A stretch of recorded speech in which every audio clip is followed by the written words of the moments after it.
Hello, welcome to this episode of 5 Points Perspectives, the Cocky Bastards Chronicles. My name is Zach Lambert, and this is my associate here, Trey Capps. That's right. And Trey, another disappointing loss for South Carolina. Oh, it was rough to watch. And we are now 2-2, and we're about to enter the toughest part of the schedule. Mm-hmm. Granted, the games are at home, but the teams we have coming up are definitely some of the best in the SEC. Mm-hmm. So it's not looking too good as far as our bet goes. No, we're sort of on the Titanic. You know, it's going to go down one way or the other. It's just a matter of when. That's how I'm feeling about my hair right now. Enjoying it while I got it, Zach. Yeah, same. So we'll jump right into it. We're going to touch on a couple games of note real quick. One being Georgia and Ole Miss. Mm-hmm. Georgia got demolished in Oxford. Chad Kelly in that offense. Chad Kelly swag. Chad Kelly swag, they lit it up. And Jacob Eason couldn't get anything going, had a lot of drop passes. Mm-hmm. And then Nick Chubb got hurt. And the Ole Miss offense was just too much for Georgia to overcome. And I think we saw the last couple of weeks, Georgia was kind of, we knew they weren't as good as people, as their number 12 ranking. Right. You know, And, I sort of called that. Yeah. I called a lot of other things, but I called that. They were definitely exposed against Ole Miss. And do you have any thoughts on the game? Not really. I'd rather go to this Tennessee-Florida matchup. You know, the first half I was feeling good. Me too. You know, my friends were working me to death that day. I was cutting some grass, and you know, I watched the first half of the game, and they drug me out to cut more grass. And next thing I know, I looked at my phone, it was 38-28. And all I gotta say is, you know, I gotta give props to Butch Jones. He actually, you know, figured out a way to win one that he should have lost. How much does it hurt to say that? Well, it hurts a lot, Zach. And you know, I still think Tennessee sucks. I still stand by that. You know, they're not gonna win the East, much less the SEC, much less the national championship. You know, they got their day coming. It's going to happen. But, you know, props to them. Big come from behind victory in Knoxville. Big win for the Volunteers, and they got Georgia this week, so that'll be another good one. And what wasn't a good one was, as we've already touched on, was South Carolina, Kentucky. Not for South Carolina fans anyways, not for us. Yeah, that was pretty hard to watch.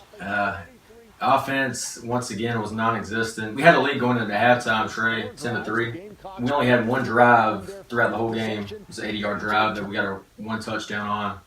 Besides that, offense was sputtering along, had a lot of incomplete passes. Overthrows, underthrows. Yeah, the running game could not get it going. Like we touched on last episode, Kentucky was a team that was giving up over 200 yards rushing a game. We only had 93 yards rushing. South Carolina has a lot of issues on offense. One of the bright spots was the defense. Granted, Kentucky didn't throw a pass from the 4-minute mark in the third quarter through the rest of the game. And kudos to them for exploiting us on defense, you know, for understanding that was actually going to work for them. And, you know, they managed to score like that. They ran the clock out like that. And, you know, I like to put some blame on the defense, but I'm not going to put it all on the defense because they took so many snaps that game. You can't expect them to stop the other team forever when the offense keeps going 3 and out. There's definitely dramatic improvement from the last couple of years to this year. I think they're playing hard. I mean, we're only giving up roughly 14, 15 points a game. Granted, when Kentucky scored their last touchdown, they ran the same power play the entire time, and we couldn't stop it. So that was a little disappointing. Muschamp said we were in position, which we were. We just failed to make tackles. The guys on the team, they just have to want to tackle. But some of the few bright spots, Trey, I think we can take from this game. I mean, we're a young team. We're missing Enriquez Davis and Deebo Samuel for this game. So two of our better receivers, Enriquez was coming along. And Deebo, he hasn't played much at all this year with a hamstring injury that bothered him last year. Granted, it's the other leg, but it's something that's been keeping him Sidelined for a while. keeping him sidelined since high school, really. He had issues with it. But Hayden Hurst had a good game. Had 85 yards receiving, 7 catches.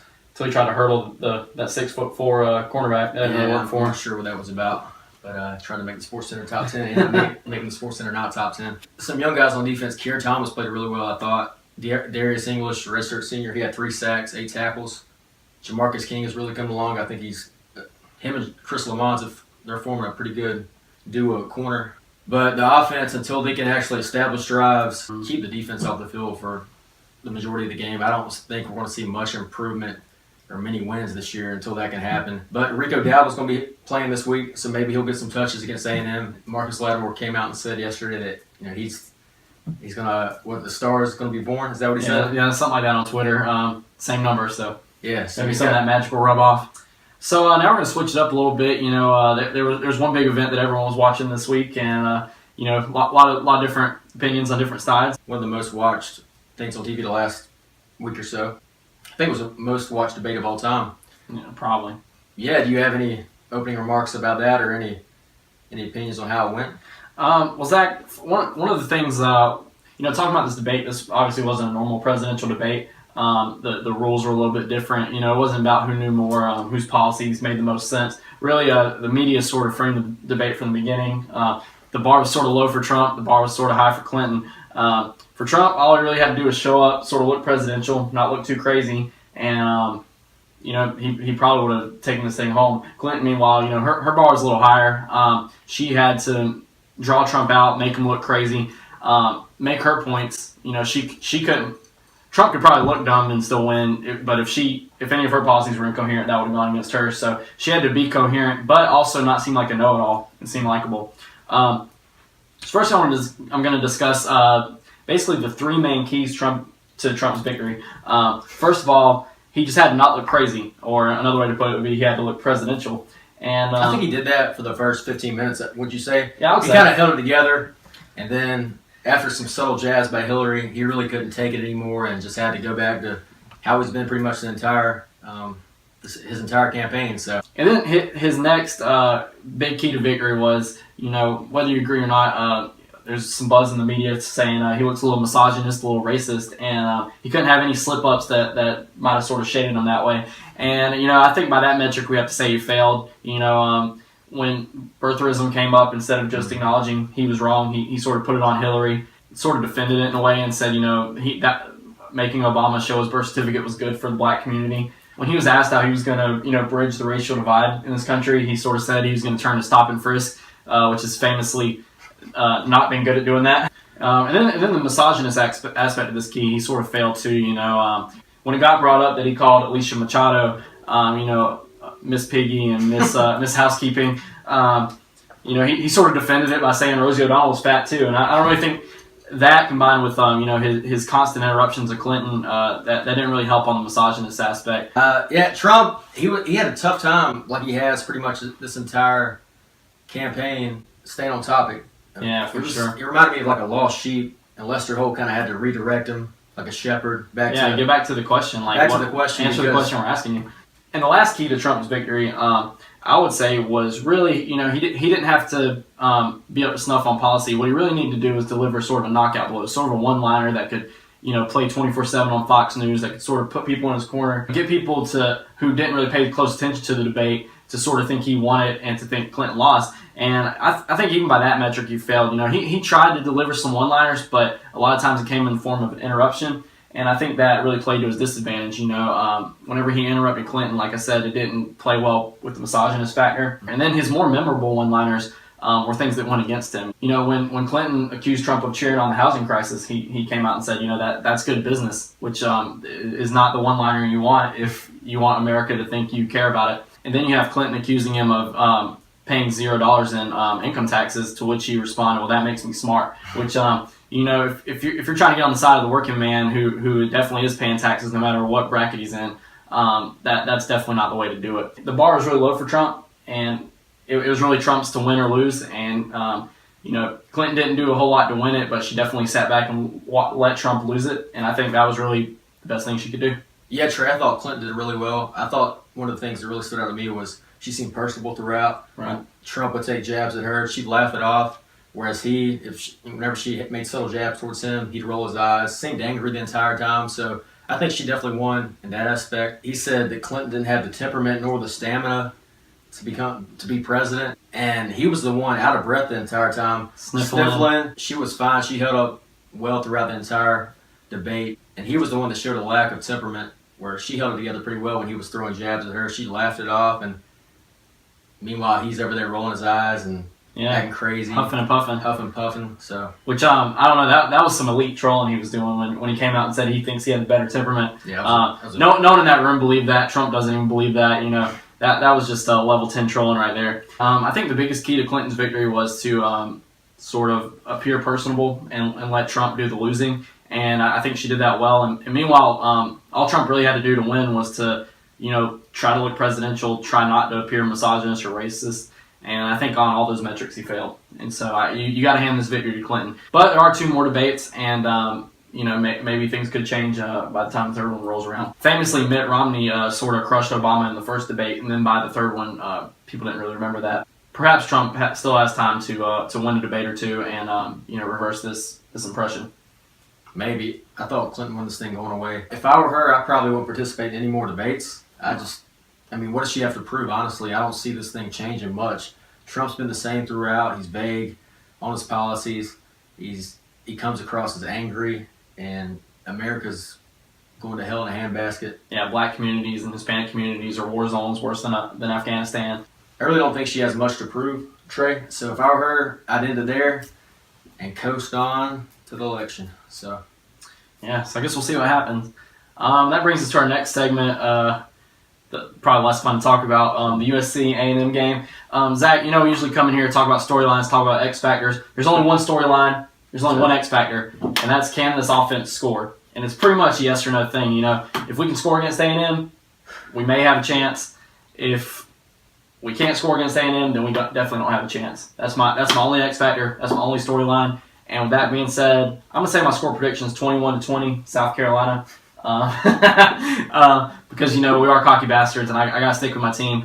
I'm not sure in what universe this will happen, but I think if it happens anyway, this is the only way it can happen. A&M's gonna come out; they are gonna score. My only thoughts are maybe in the home environment of Williams-Brice. Our offense finds some rhythm, and our defense finds enough inspiration to make a couple of turnovers in the end zone, and we do just enough to overcome A&M. Man, I don't know. I don't know how we're gonna block their defensive ends. Word is Myles Garrett, their best defensive end, might not play. He might be out with an ankle, which Please. It probably won't matter because their other defensive end, Deshaun Hall, he's just as good. I don't know how we're going to block him. We haven't been able to block East Carolina or Kentucky or pretty much anybody on the schedule. So it doesn't give me much hope for this game. Trey, my score prediction is A&M 38, South Carolina 17. I mean, a cocky bastard this week, huh? Really, really hard to be at this point. It's hard to be when you're 127th out of 128 teams in points per game. And you're facing an A&M team that can run the ball with their true freshman running back in Williams. Got a plethora of playmakers at receiver and Ricky Seals-Jones, Christian Kirk, Speedy Noel, Josh Reynolds. Got the grad transfer, Trevor Knight from Oklahoma, Katy Perry's boy. We just don't match up well with this team, and I don't see this thing ending well, especially with a freshman quarterback going against this kind of defense. They're just too big, too fast, too many playmakers, and it might be a long day for the Gamecocks. Well, Zach, if that turns out to be true, then we'll just be 2 short games away from losing all our hair. Ooh. But lucky for you and lucky for us, we both look good bald, so we're not really worried about it. So now that brings us to probably the only redeeming segment this week, especially I'm sure a lot of you guys probably didn't like our analysis of the debate. It brings us to Rapper of the Week, and I think Zach has some thoughts on that, actually. Yeah, I'm going to give it to an up-and-coming guy in Nav. He's out of the 6 in Toronto. A lot of talent, Big Trey. Fertile recruiting ground, by the way, for Young Money. A lot of labels going up to the 6 and bringing those Canadians home to make big waves in the States. He only has about 8 songs out now. He's really starting to gain momentum over the last several months. Yeah, Trey, there's speculation that Nav is actually a part of the Weeknd's XO, which is affiliated with Drake's OVO XO. And Cash brought him aboard there. Rumor has it. You can't really find much on Nav if you Google him, but go to his SoundCloud on Twitter.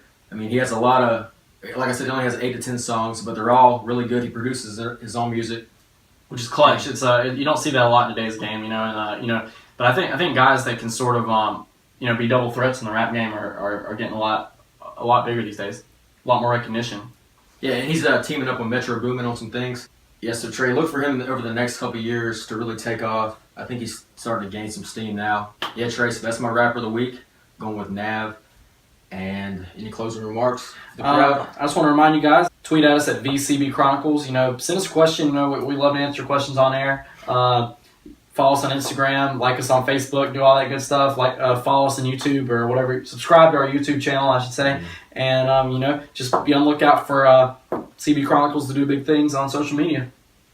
Yep. Join us next week. We're going to recap the Texas A&M game and then look ahead to Georgia. Yeah, Georgia. And that's a funny thing, too. I've been seeing a lot of people looking forward to this Georgia game on social media. Everyone's talking up this Georgia thing. Not a lot of people looking forward to the A&M game for some reason. So I don't think that bodes well for us. But anyway, we'll see you next week, America. Be good. Be real. Stay cocky.